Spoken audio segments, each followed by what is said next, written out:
ዛሬ እንጀራ ስበላ ልታዩኝ ነው። አዲስ አመት ቤት አልነበርኩም፣ እናቴ ቤት ነበር የበላሁትኝ። ግን ምንም አንጀቴ ላይ ጠብ አላለልኝም። ዶሮ ሳልጠቀም ቀለል አድርጌ ነው የምሰራው። ለሱም ደግሞ የሚያስፈልገኝ አንድ ዋነኛ ነገር ቂቤ ነው። ዝናቡም እንደምታዩት በጣም ያስፈራ ነበር። ዛሬ ቀለል አድርጌ ነው የምሰራው። ሽንኩርቱ ከበሰለልኝ ትንሽ ዘይት ነው ማድረግበት። ዶሮ ወጥ ብዙ ዘይት አይፈልግም።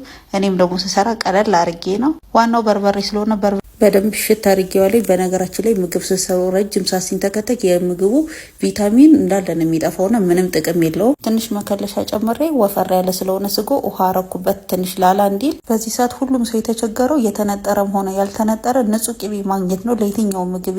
የኔ ፎሎወሮች ደግሞ እንደናንተ የማመጣላችሁን ሁሉ አምናችሁኝ ስለምትገዙ በእናንተ ተማመናለሁ። ንጹህ ቅቤ ካጣችሁ ጊዜ ከሌላችሁ እንደዚህ በእናት እጅ የተነጠረ ንጹህ የለጋ ቅቤ ከቅበንዳ ማግኘት ትችላላችሁ። ለክትፎ፣ ለወጥ፣ ለየትኛው ምግብ የሚሆን ለጋ ቅቤ በማስቀምጥላችሁ ቁጥርና አካውንት እየገባችሁ የፈለጋችሁትን ኪሎ ማዘዝ ትችላላችሁ። የብዙ ሰው ምርጫ ለጋ ቅቤ ነው። መልኩን ይዩት እንዴት እንደሚያምር። ተነጥሮ የሚሸጥ ቅቤ ሞክሬ አላውቅም። ይሄን ግን ሞክሬ በጣም ቆንጆ ነው። ማሻአላ።